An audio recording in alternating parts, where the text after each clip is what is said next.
Yeah, buddy, yeah, we're still on the winning streak business, yeah? Still on that winning streak business in the Premier League and Europa Cup. Big game coming up Sunday before we get into the two vital games. That's going to see where Villa actually are. Yes, we had the Spurs game and we can see we're above Spurs right about now, so it makes sense. But we've got Arsenal City coming up. But before that, we got Bournemouth, yeah? Sunday.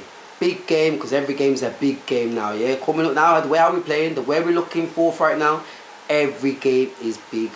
Yeah, this game against Bournemouth is going to be big. Watkins fit? Is Watkins not? Even if he is fit, do you rest him and let him rest for this game, put on Durham, and then bring him in for the Arsenal Man City?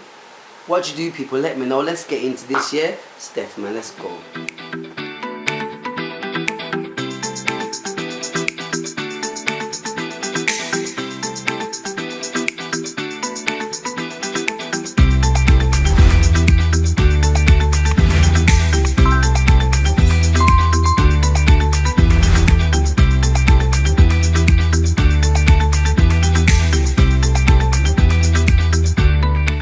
Man, the Villa Man, Jeff Man, the Villa Man, you know what time it's, people, the voice of the villains, and we are back, you get me, for a preview for Bournemouth versus Aston Villa on Sunday.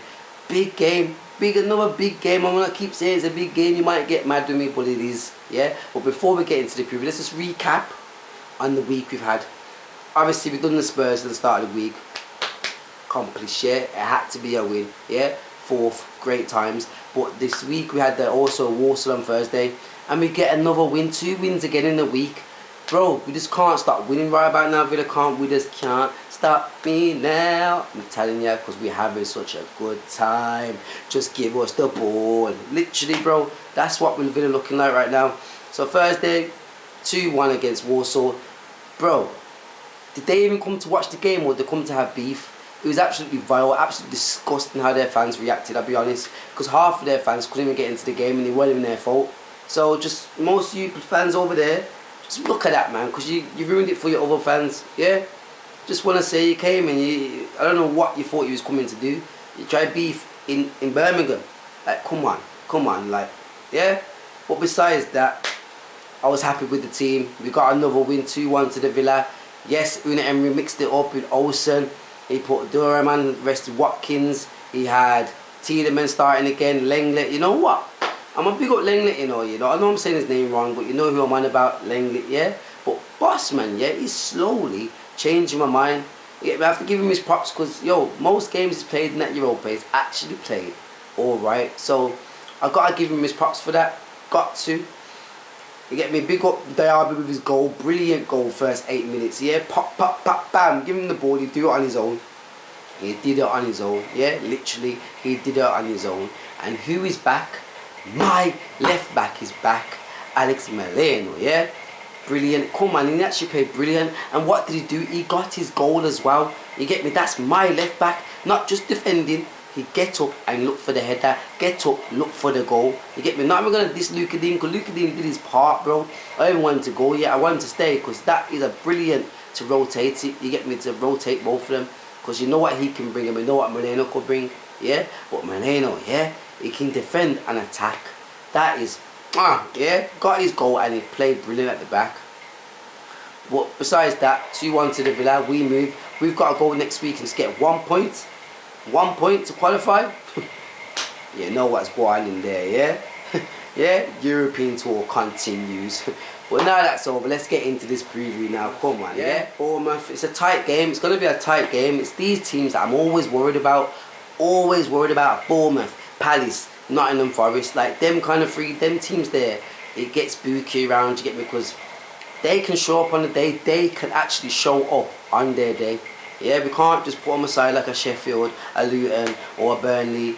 These teams can actually show up on their day, I will say. So it's going to be kind of tight, Yes, Bournemouth are sitting 16th right now. Yes, they've only won 3 games, they've drawn 3 games and they've lost 7. But we know what they can bring. They've got the players to bring it. The only thing they did was change their manager, and I think that was the wrong thing to do, yeah, for Gary, yeah, the Wolves manager. Now, he should have stayed at Bournemouth, because he brought out last season, he fighted for that team, but they sacked him and he moved on. Now they've got this new manager and it looks a bit shaky. I will say it looks a bit shaky. Yes, they didn't have a great start. They did not have a great start, but we've got to look at their last previous games. In the last 2 games, they've won 2 on the bounce in the Premier League. And it's not even against a jolt-man team. It's a team that we actually on the level with Newcastle. They beat Newcastle at home 2-0. We have to look at that. We have to look at that because, yo, that is dangerous. If they can beat Newcastle at home 2-0, you get me, they can do the same kind of to us. So we have to watch that there, you get me? Even though we should win this game, we should. But again, we never know. They also beat Sheffield United. Most teams are going to do that this season. Big up my Archie though, you get me? Most teams will do that, but again, they've won 2 on the bounce. The momentum's on them, their side. They're feeling, they're ready to go properly. They've had a week off. We play Thursday football. It's going to be a hard game for us. It's going to be a hard game for us. But again, it's Villa. And plus, it could also be hard because it's against, like I said, one of these teams that's also away. It's on their territory. So that might be a tough part. But again, I think Villa can come through and we should be able to take the 3 points. We need to take the 3 points to move into the next 2 games. Because if the worst happens for the next 2 games, at least we've made sure we got the points in the games that we had to get the points.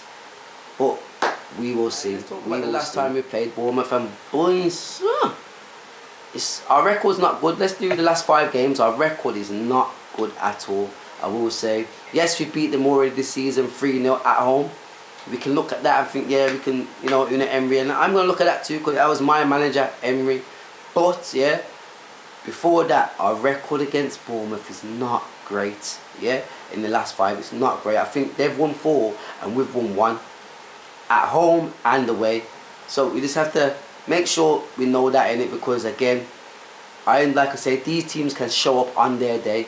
And in the last 5 games, they've shown up 4 times and we've shown up once. Yes, different manager. Yes, a whole different players. But again, the record, the stats are there to show you. We have not done great against Bournemouth. So again, this is why I keep saying it's going to be another tight game. Because again, it's these teams that we struggle against. The mediocre teams, them fighting against relegation or the mid-table, then the fighting against, you get me, them teams that are up and down like a yo-yo. Literally that, and Bournemouth is one of them. So it's going to be a struggle. It's going to be a struggle. You get me? It's going to be.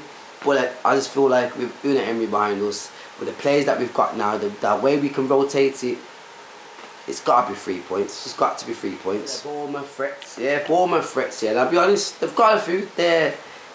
Like I said, the last 2 games, their threats have been showing up. Like they've got Solanke, one of their main threats down front. We need to watch him. He's a player that's just like, I wouldn't compare it to Watkins, but he's one of them players that likes to run with the over the top balls and run. You know what I mean? So he's one of them players. They've also got Clivler, if you want to say like that. I don't know if I'm pronouncing it right. They've got Semedo, who's a brilliant winger as well. They've also got Billing that can do something as well, that he has done stuff against us in the past. They've also got Siniesta from Leeds. They've got their forward players are strong, so we're gonna have to watch their backs with them. They've got pace, they've got techers, they've got most of all there up front. So for me, that's where their threat will be. I don't think their midfield is that much of a damage, but I said that about Nottingham, and look what happened against Nottingham. Both of their midfielders and I think it was the one midfielder and their left back got a goal. So, you know, it's one of them ones. But for me, their attacking force is quite strong. We're gonna have to watch them. They've got the pace and the techers. So that'll be my threats. Solanke, Clivler, Semedo. You can also throw in Billing, and you can also throw in Siniesta if that's his name. You know me with like names, it's no good. But for me, they're the main threats. Let's get into this lineup because, again, 50-50. I want to know what you people are doing. It. Are you going to put Watkins in your team? It's 50-50 right now, but if he comes in as well tomorrow in training or whatever they're assessing with, and he said he's good to go, would you play him or would you rest him just to make sure he's fine for the Arsenal Man City game? I'll let you know mine in a second when I get to that strike force, but let me know in the comments what would you do, people, yeah? Let's start with the goalkeeper. Of course, Emmy comes back in goal. Olsen, you're doing your part in the Conference League, but right about now, Premier League, we need our number 1. We need our number 1. So Emmy in goal. Centre backs now, Konza. I'm going to stick with Konza and Pau Torres, the original, back in. Yes, Konza played in the Thursday, but I like to see him on again on Sunday. Keep that Pau Torres and Konza duo going. But if Carlos comes in, I don't mind that because he's actually performing quite well as well. I'm going to go with my left back. you know Maleno needs to get in that, yeah? Maleno back in that, yeah? I want to see him getting started again, yeah? If he comes off second half, I don't mind that, but I want to see him back in the team. Right back, we're going to go with Shane O'Cash, you know, Matty Cash. Then we're going to go with our centre mids, Douglas Luiz and, ooh, wait there. I'm sure Kamara is not allowed to play this game. So, I personally think we're going to go with Douglas Luiz and McGinn in the midfield spot. Yes, you can put Tielemans in there, but I feel like he's going to put Tielemans on the right side or left side where McGinn normally plays and put McGinn in the centre. But we will see. What I would do is put McGinn in the centre and leave Tielemans on one of the sides. I'll put him on the left and I'll put Leon Bailey on the right. Either side, one of them two. Then up front, I'm going to go with Diaby. And again, I don't want to play Watkins. I think Watkins should rest. Let Watkins rest. And obviously, if you're struggling and we're losing in the second half 1-0 or something like that, then you bring him on. But first, I say we'll just leave Watkins, let him rest, let him ready for Man City and Arsenal. So for me, I'm going to go with Thuram and Diaby. And if you want to rest Diaby, I'll put Traoré on. Happy feet for me, personally. But he's injured in it, he's injured. So I'll leave him off. You still got Zanola. But I don't think them two Thuram and Zanola will work well. So I'll go with Diaby and Thuram. Let me know your lineup, people, down in the comments. Let me know what you think, yeah? Now let's move to the prediction, yeah? My prediction for this game is another one. I'm going to go with a 2-0 Villa. I don't want to concede. I want to see a clean sheet tomorrow, on Sunday. And I do believe it's going to be a clean sheet. Yeah, I do believe. So I'm going to go with 2-0 Villa. My goal scorers are Diaby and Johnny McGinn. Yeah, that'll be my goal scorers for that game. And that'll be my prediction. Let me know what you predict, people, in the comments as well, yeah? You going with a 3-1, 1-0, 6-0, one of them? Let me know, yeah? But for me, I'm going to go with a 2-0 Villa. Come on, let's go, yeah? Besides that, make sure you like, subscribe, look out for the match reaction on Sunday as well. Yeah, man, it's a tight call. It's going to be a tough game. But again, I think Villa can do this, yeah? Roll on another win. Roll on another win for Villa, yeah? Come on.